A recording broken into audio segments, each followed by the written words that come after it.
Hi, this is Michael Pariente of the Pariente Law Firm PC here at the Hughes Center in my conference room. I'm a criminal defense lawyer with 17 years of experience, and I practice exclusively here in Las Vegas, Nevada. I want to talk to you today about Social Security fraud. One of the typical scenarios I'm going to explain involves a husband or a wife who has a husband or wife pass away and then continues to receive that spouse's Social Security benefits.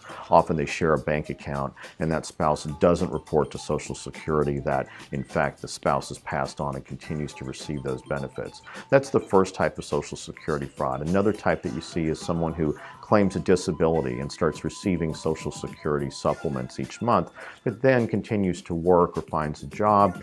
And the problem with that is if the person doesn't report to Social Security Administration that he or she has found employment, then you're looking at federal charges of Social Security fraud. Now, if you're in a situation where you're in either one of these scenarios that I've discussed, there may be hope. A lot of times I'm able to get these cases worked out to where the federal prosecutors don't take the case and we negotiate a civil repayment plan at the civil level.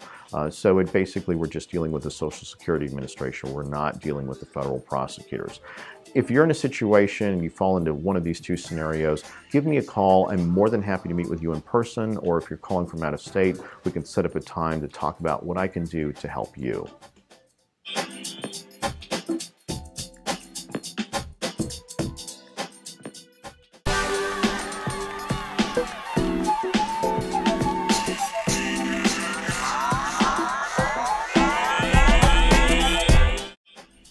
Hi, this is Michael Pariente of the Pariente Law Firm PC here at the Hughes Center. I'm a criminal defense lawyer here in Las Vegas. I've been practicing a total of 17 years, and today I'd like to talk to you about insurance fraud. The typical type of insurance fraud occurs where someone owes money on a car and then he or she decides to report the car stolen or have the car burned.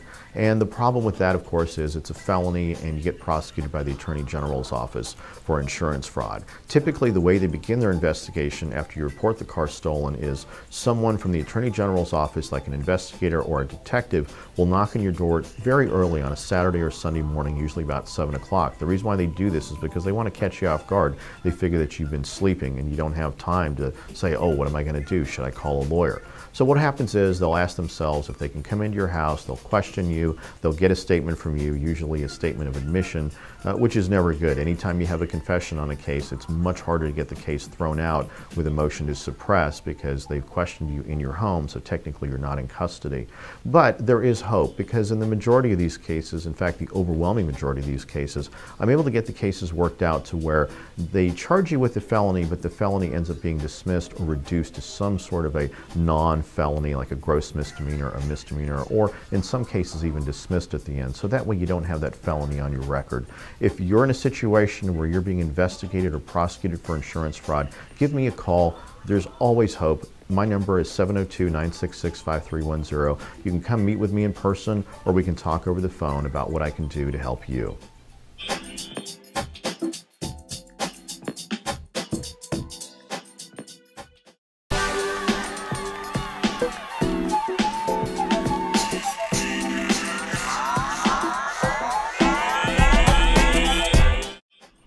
Hi, this is Michael Pariente of the Pariente Law Firm PC here at the Hughes Center in my conference room.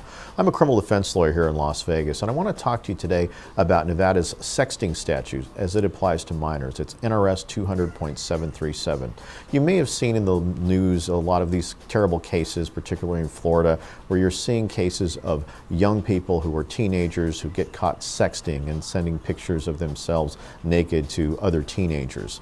And they're charged with possession of child porn, and they have to register as sex offenders. I want to talk specifically about Nevada's statute as it relates to sexting, NRS 200.737. I'm going to give you a hypothetical. Let's say that your 15-year-old son comes home, you go through your 15-year-old son's cell phone, and you find a naked picture of, let's say, his 14-year-old girlfriend that she has sent to him.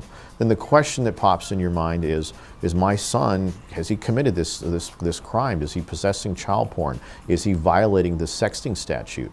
What do you do? Well, on the sexting statute, that picture by itself is not enough. They have to have some sort of corroboration to prove their case that there is an actual violation. There has to be some sort of proof that your son requested that image, that he solicited the image from the female in that picture. Without more, under NRS 200.737, the state cannot prove their case. So it's a very complicated statute. If you are in a situation where you have a son or daughter that you think may have committed the crime of sexting and you want to talk to me, please come sit down with me in my office. Everything we discuss is protected by attorney-client privilege. If you're calling from out of state, we can talk over the phone. Give me a call. Let's figure out what I can do to help you.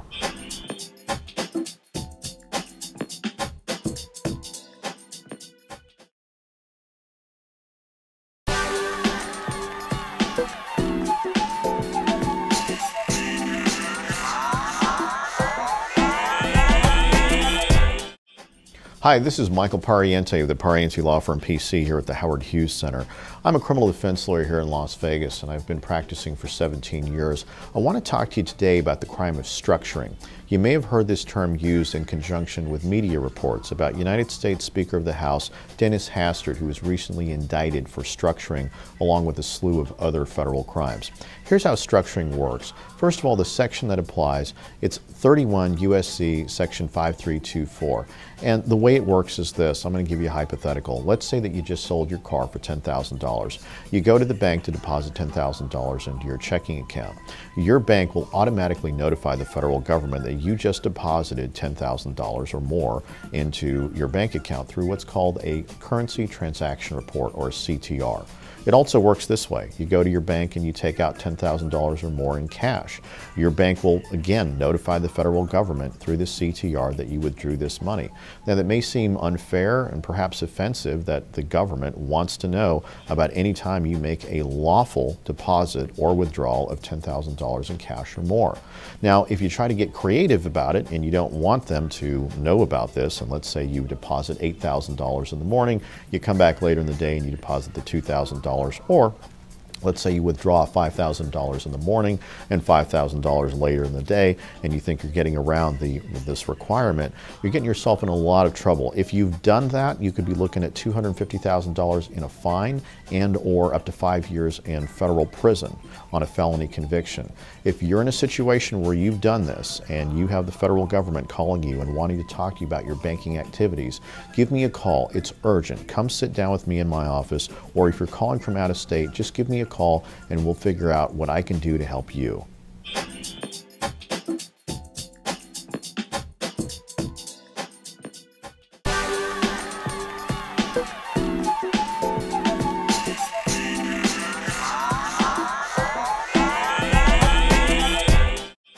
Hi, this is Michael Pariente of the Pariente Law Firm PC here at the Howard Hughes Center in my conference room. I'm a criminal defense lawyer here in Las Vegas. I want to talk to you about a topic I've addressed in other videos, and that's casino markers. The question is, what do you do when you get that letter from the casino indicating that your casino marker has bounced and that they want their money, that they deposited your casino marker with your bank and it bounced? What do you do? Or worse, you get that letter from the DA's office indicating that they've received the information, they received markers from a casino, that you passed markers and didn't have sufficient funds in your account to cover those markers, and now the DA wants the full restitution plus 10% for their fee. What do you do? The worst thing that you should do, the worst thing you could ever do, is stick your head in the sand and think it's going to go away. You can't just say, oh, I better go and run and file bankruptcy, and the DA's office will then decide to dismiss the case because a bankruptcy judge discharged my debt. It doesn't work that way. The worst thing you can do is do nothing. There is hope. If you're in a situation where you've received that letter from the DA's office or you've received a letter from a casino, you should contact me immediately, because there are ways that I can avoid you getting arrested, avoid you having a felony conviction, and I can save you a lot of money in most cases. So give me a call at my office, or if you want to come visit me in person, I'm more than happy to sit down with you and we can discuss what I can do to help you.